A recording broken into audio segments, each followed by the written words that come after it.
Ya, bismillahirrahmanirrahim. Assalamualaikum warahmatullahi wabarakatuh. Ya, ketemu lagi dengan saya di mata kuliah metodologi penelitian.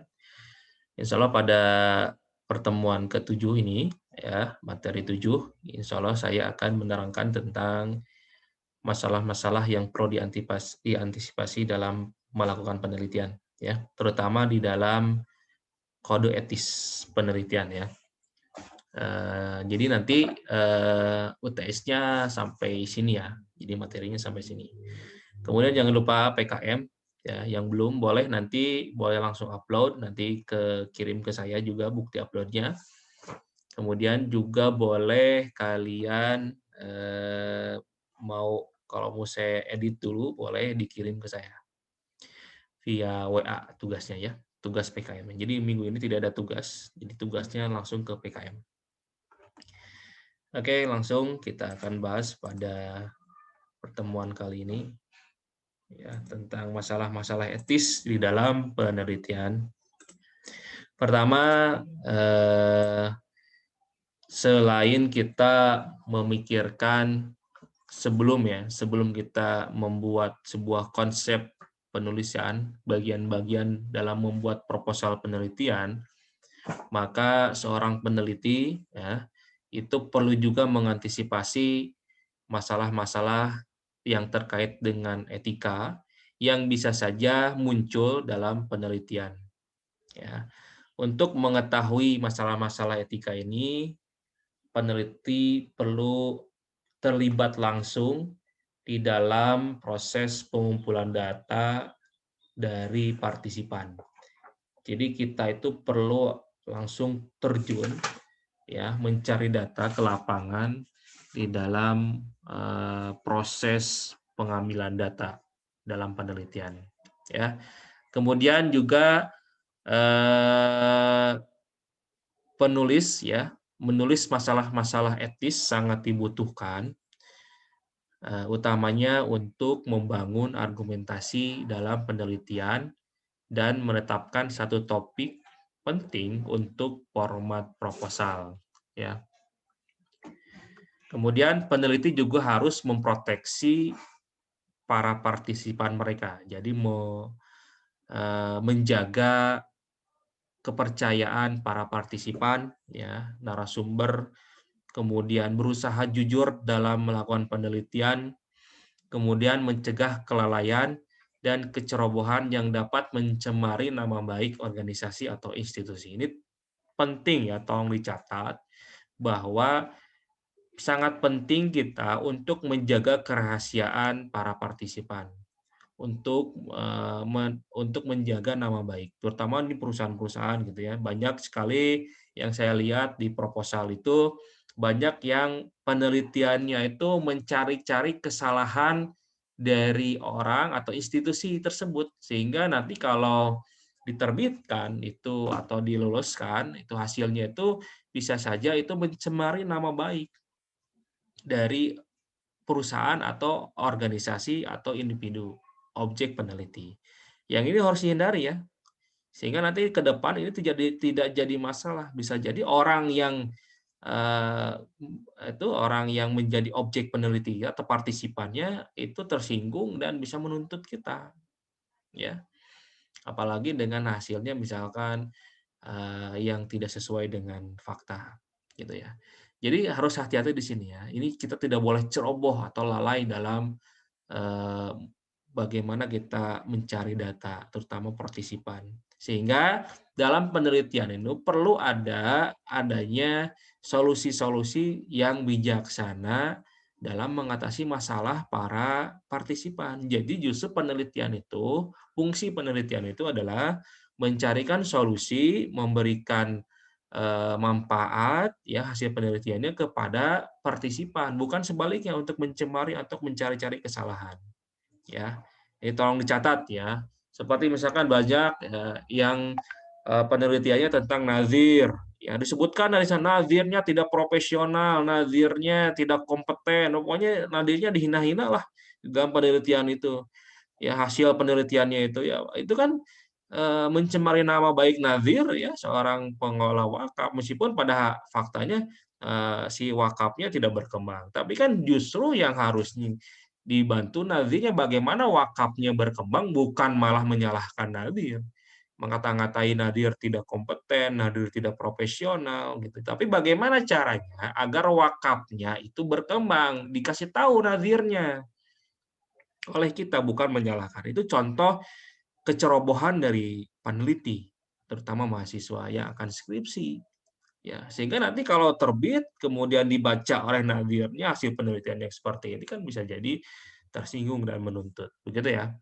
Kemudian pertanyaan-pertanyaan etis juga sudah bermunculan seperti misalkan pembocoran rahasia individu, autentisitas atau keaslian, autentik kali dari datanya, kredibilitas dan eh, kredibilitas dalam membuat laporan penelitian. Itu menjadi hal yang penting. Kemudian peran peneliti dalam konteks lintas budaya hingga masalah-masalah privasi dari data-data internet. Ya, itu perlu diantisipasi ya, terutama data-data yang sifatnya privasi harus minta izin. Misalkan kalian tiba-tiba nyelonong datang ke perusahaan minta data dan sebagainya. Kemudian tanpa ada perjanjian, kemudian kalian sebarkan data-data itu tanpa ada perjanjian, itu juga kurang etis. Ya, perlu ada izin dulu, masukkan surat resmi ya ke perusahaan bahwa kalian akan melakukan penelitian.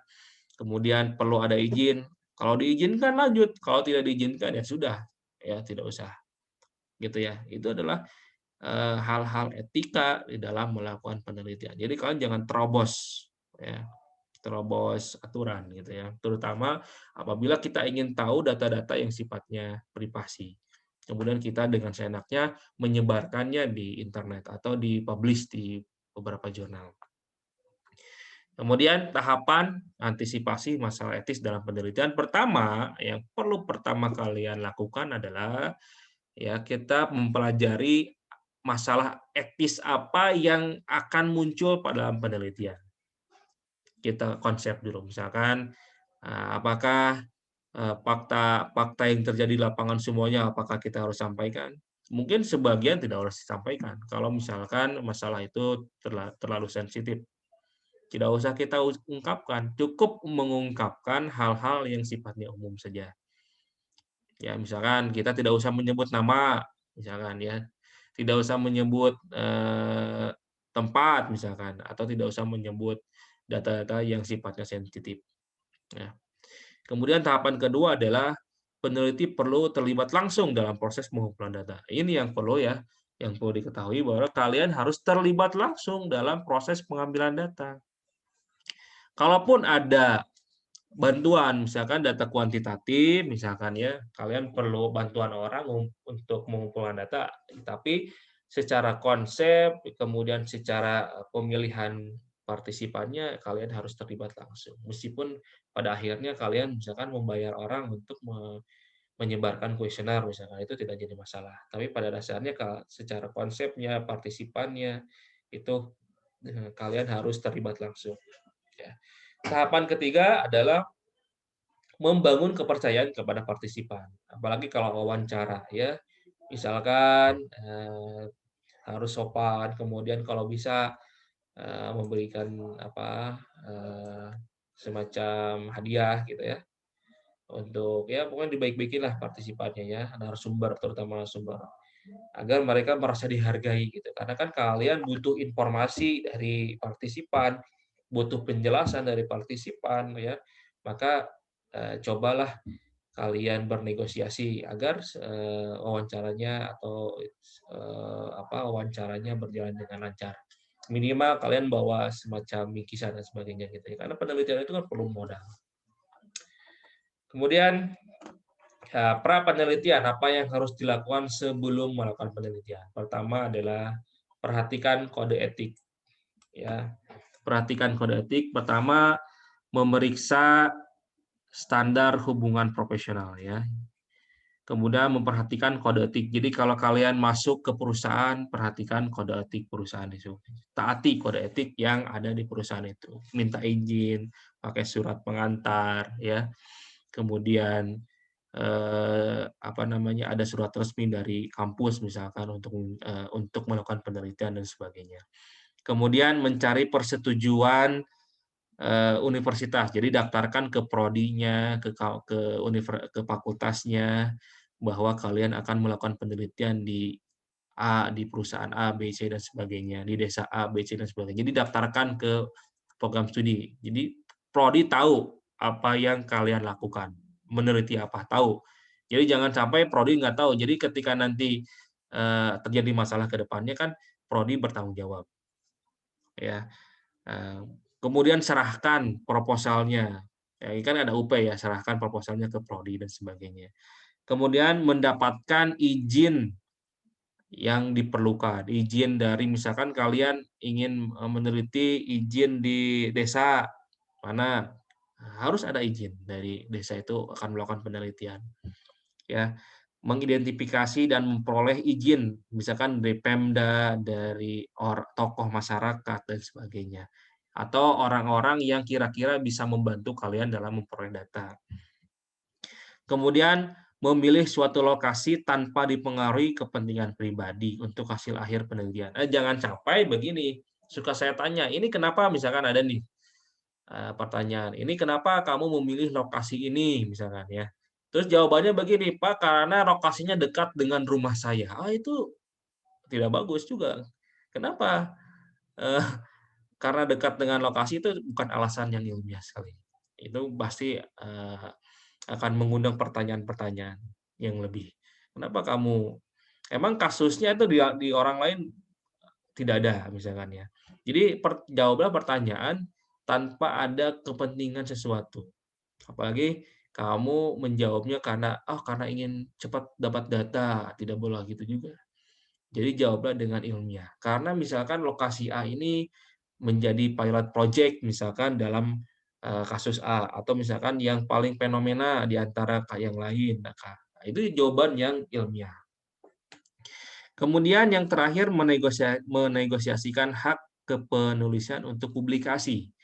Jadi nanti kalian menegosiasikan misalkan dengan pembimbing atau apa, atau dengan narasumber bahwa nanti narasumbernya masuk ke misalkan nama sebagai autor di publikasi. Nah, itu kan sebagai negosiasi ya.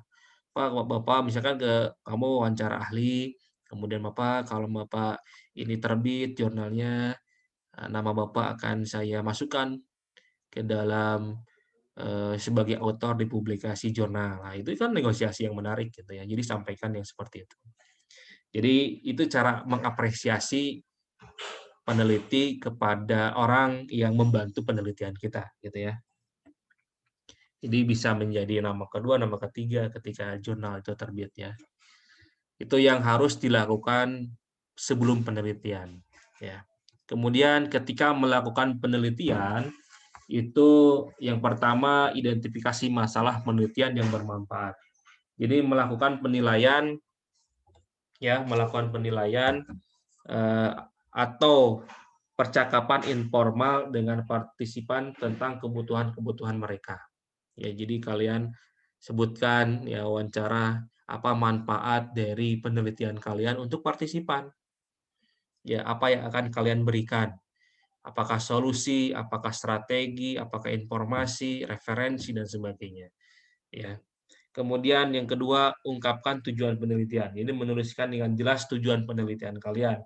Jadi menghubungi partisipan dan menginformasikan kepada mereka tentang tujuan umum penelitian. Jadi sampaikan apa sih tujuan dari penelitian kamu. Kemudian jangan memberikan tekanan kepada partisipan. Tidak menekan para partisipan untuk misalkan menandatangani formulir kesediaan dan sebagainya. Nah, ini juga presiden buruk. Kemarin juga ada tuh ketika kan ada kalau hibah-hibah Bina Desa PKM di Dikti itu suka ada surat kesediaan partner gitu ya, mitra.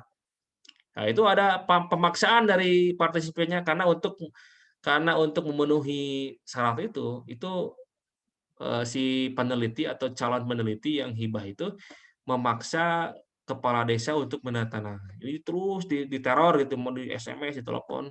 Kemudian ada komplainan ke Unisba, ini Unisba ngapain ini? Ada tahun kemarin tuh ada tuh yang mahasiswa ya. programnya namanya PHBD, Program Hibah Bina Desa. Jadi yang malu kan kita ya. Jadi kepala desa Taman Sari, lurah Taman Sari kalau tidak salah, itu protes karena ada mahasiswa datang tiba-tiba tidak sopan meminta tanda tangan gitu ya, tanpa menjelaskan dulu apa manfaatnya untuk wilayahnya, tanpa ada ungkapan tujuan dari pokoknya dia mungkin disuruh oleh dosennya, pokoknya kamu harus punya ini, bikin proposal PHBD gitu ya. Dalam PHBD itu ada namanya surat mitra gitu ya, surat mitra, sehingga memaksa lurah untuk menandatangani, itu juga tidak boleh ya. Jadi jangan menekan ya. Jadi memberitahukan kepada partisipan bahwa mereka tidak perlu, misalkan ada juga yang, "Oh Pak, tidak perlu menandatangani," tapi misalkan mencari tokoh-tokoh masyarakat yang mau aja.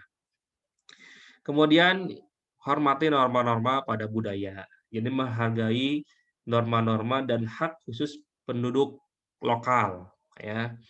Mencari tahu keberagaman agama, gender, dan perbedaan yang lain yang perlu dihormati ya di objek peneliti. Ini yang terakhir adalah sensitif terhadap kebutuhan populasi yang rentan. Ini terakhir ya. Contoh misalkan kepada lansia, anak-anak, kebutuhan khusus dan sebagainya kalau objeknya itu ya. Jadi memperoleh persetujuan yang misalkan kalau kita menelitinya tentang orang yang berkebutuhan khusus misalkan, maka harus ada orang tuanya, persetujuan orang tuanya atau persetujuan walinya gitu ya untuk meneliti itu. Jadi tidak boleh kita memaksa atau langsung kepada orang yang populasinya itu populasi yang sensitif, rentan, lansia, anak-anak, orang yang berkebutuhan khusus dan sebagainya. Itu perlu ada izin dari wali atau orang tua yang bersangkutan. Ya, itu adalah etika-etika dalam melakukan penelitian. Kemudian etika apa dalam mengumpulkan data? Pertama adalah hormati tempat penelitian dari gangguan. Jadi kalian tidak boleh menimbulkan kegaduhan ya. Nah, pokoknya yang bisa mengganggu partisipan atau masyarakat sekitar.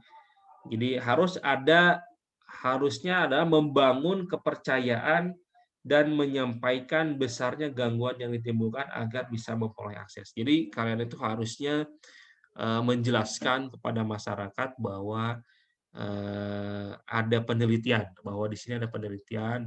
Kalau mungkin ada misalkan acara-acara gitu ya, ada pengumpulan massa atau apa, itu diberitahukan gitu ya, ada pemberitahuan terlebih dahulu. Atau misalkan juga bisa menggandeng aparat setempat, tokoh masyarakat dan sebagainya, memberitahukan kepada masyarakat bahwa akan ada penelitian dan sebagainya. Kemudian pastikan semua partisipan mendapatkan manfaat. Ya. Jadi ada manfaat dari penelitian itu, sampaikan manfaatnya apa.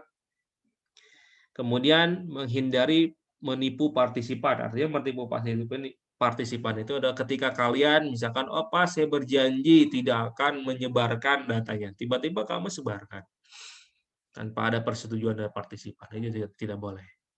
Kemudian kamu juga memanipulasi data. Misalkan datanya tidak sesuai dengan fakta, dimanipulasi agar untuk memperoleh hasil penelitian yang kamu inginkan, dimanipulasi datanya. Nah, itu juga tidak boleh. Itu disebut juga menipu partisipan. Kemudian yang keempat, hormati informasi yang berbahaya.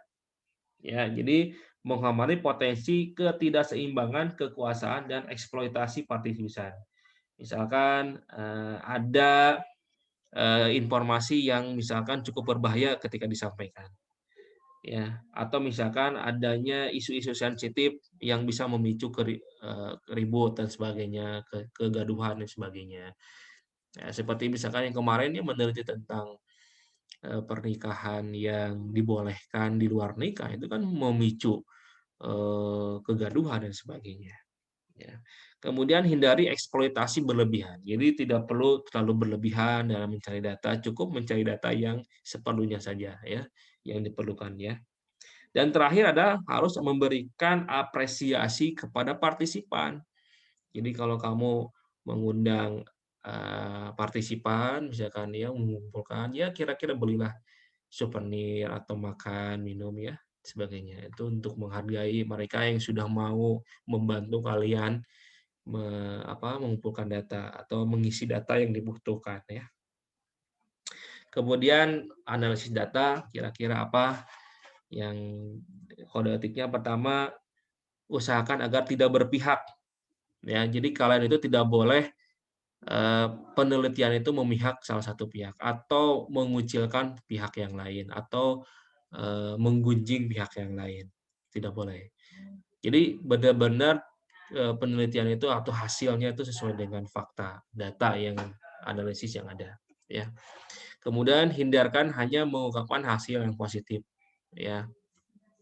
Jadi laporkanlah temuan-temuan yang berlawanan bisa jadi gitu ya. Kemudian tuliskan nama-nama samaran atau alias atau bahkan gangguan profil partisipan. Jadi hormati privasi partisipan ya. Misalkan tidak menyebut nama ya, tidak menyebut hal-hal yang sifatnya pribadi di dalam laporan penelitian. Kemudian ini hal yang tidak boleh dalam melakukan pelaporan penyimpanan data. Pertama, tidak boleh memasukkan bukti, data temuan, dan kesimpulan. Jangan plagiatisme. Kemudian berkomunikasi secara jelas langsung dengan bahasa yang tepat. Kemudian kalau ada sebaran data harus dengan izin dari itu partisipan. Kemudian hindari konflik kepentingan. Ya, kesimpulannya adalah peneliti perlu memikirkan bagaimana menulis proposal penelitian. Kemudian dalam pembuatan proposal mulailah merangkai kata-kata berdasarkan gagasan. Kemudian sebelum menulis proposal, peneliti juga perlu memikirkan masalah-masalah etis. Itu saja yang bisa saya sampaikan ya pada materi ini. Insya Allah nanti hari Kamis kita akan Zoom ya, gabung dengan kelas A dan B. Ya, saya akan sampaikan terutama tentang PKM ya dan UTS. Oke, itu saja yang bisa saya sampaikan. Terima kasih. Assalamualaikum warahmatullahi wabarakatuh.